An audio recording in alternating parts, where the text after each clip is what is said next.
नमस्कार। आप सुन रहे हैं द बॉलीवुड रेडियो और मैं हूं आपके साथ आकाश। दोस्तों, आज के इस पॉडकास्ट में आपको लेकर चलेंगे राजेश खन्ना के उस सुनहरे दौर में जिसके गवाह कई लोग रहे और उन्हीं में से एक हैं सलमान खान के वालिद, उनके पिता सलीम खान। उस दौर के गवाह रहे सलीम खान बड़े ही दार्शनिक अंदाज में एक इंटरव्यू में राजेश खन्ना के दिनों को याद करते हुए कहते हैं कि ये जो शोहरत की शराब है, इसका नशा अलग है और बहुत गहरा है। जैसे जैसे शोहरत बढ़ती है तो पैसा भी बढ़ता है और ये तो डबल नशा है। फैंस आपको देखने के लिए पागल हो रहे हैं और प्रोड्यूसर्स पैसा लेकर आपके पीछे घूम रहे हैं। तो दो शराबें पी रहे हैं आप, और ये ऐसा कॉकटेल है, ये नशा ज़्यादा हो जाए तो कोई भी आदमी लड़खड़ा के गिर जाएगा। सलीम खान के मुताबिक राजेश खन्ना की जिंदगी में भी अचानक इस कॉकटेल की ज्यादती होने लगी थी। हर फिल्म, मैगजीन और अखबार में सुपरस्टार के नए बंगले की तस्वीरें छपती थीं। आशीर्वाद भी राजेश खन्ना की तरह ही मशहूर हो गया था। देश भर से बंबई आने वाले लोगों की खास मांग रहती है कि उन्हें सुपरस्टार राजेश खन्ना का बंगला दिखाया जाए। ये टूरिस्ट से मांग की जाने लगी थी और हर रोज राजेश खन्ना के पास फैंस के हजारों खत आते, जिनमें पते के रूप में उनके नाम के साथ सिर्फ आशीर्वाद बंबई लिखा होता। यानी कि टू राजेश खन्ना, आशीर्वाद बंबई, बस यही पता था। और हजारों की संख्या में खत आते थे।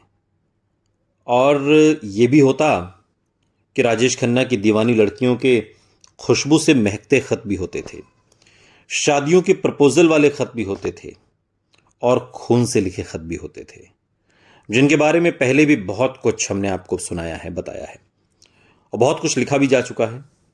खतों की तादाद इतनी ज़्यादा थी कि राजेश खन्ना ने उन खतों को छांट कर उनका जवाब देने के लिए बाकायदा एक शख्स को रखा। ये शख्स थे प्रशांत कुमार रॉय। प्रशांत राजेश खन्ना के ऑफिस सेक्रेटरी बन गए और तकरीबन 20 साल तक आशीर्वाद में काम करते रहे। बाद के दिनों में प्रशांत बताते हैं कि फैन मेल का ढेर लग जाता था हर दिन। काका जी अक्सर आते थे और पूछते थे कि प्रशांत, आज सबसे अच्छे खत कौन से चुने हैं तुमने। वो जोर जोर से खत पढ़ते थे और हमारी तरफ देखकर मुस्कुराते थे। वो फैंस के जज्बात देखकर हैरान हो जाते थे और हंसते हुए काका पंजाबी में कहते थे, हुण की करा, इधर से लोग उधर से लोग, खून दे लेटर ओ मैं की करा, ए की हो गया।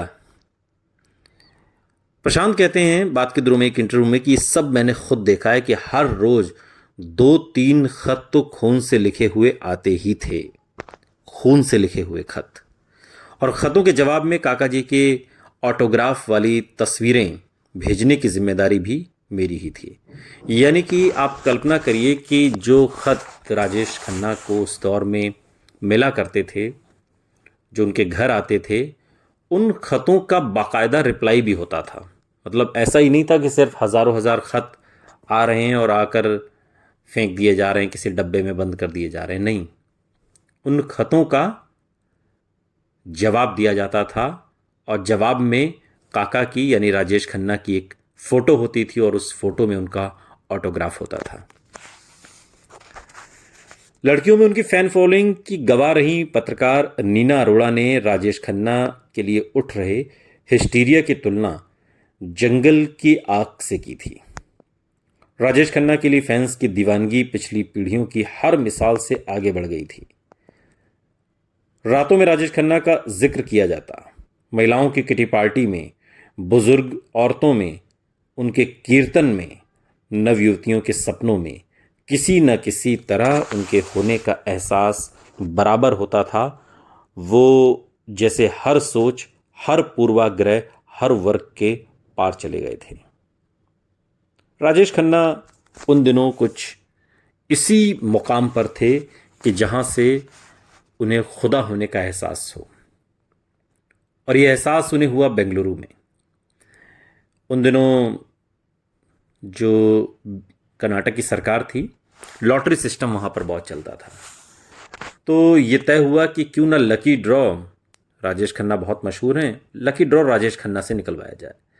हालांकि कर्नाटक सरकार या वहाँ लॉटरी जो सिस्टम था वो किसी साउथ इंडियन के सुपरस्टार जो उस दौर में थे उनको भी ले सकते थे, लेकिन उन्होंने राजेश खन्ना को चुना।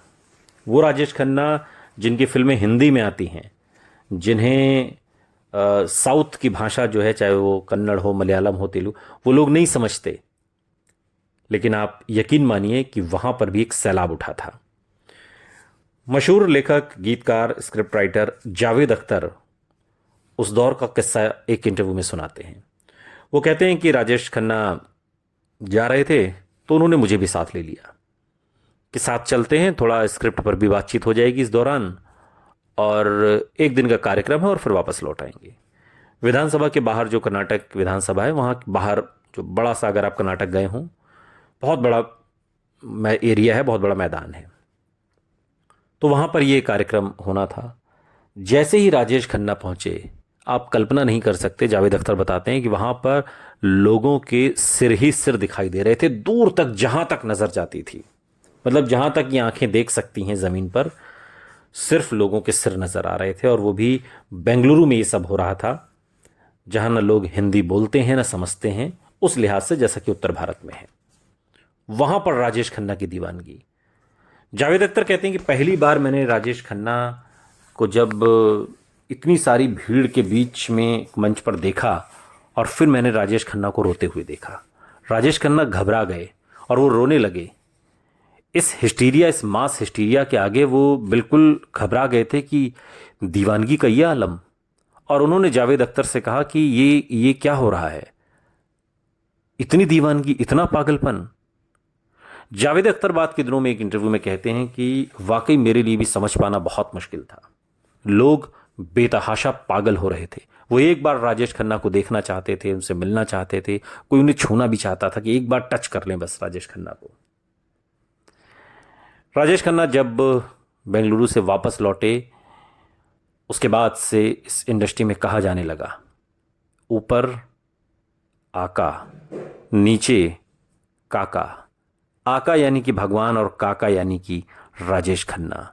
ये वो दौर था जब सुपरस्टार होने का मतलब किसी भी सितारे को सुपरस्टार कह देना नहीं था। सुपरस्टार होने का मतलब सुपरस्टार होना था, जो सिर्फ one and only Rajesh Khanna थे। सुनते रहिए द बॉलीवुड रेडियो, सुनता है सारा इंडिया।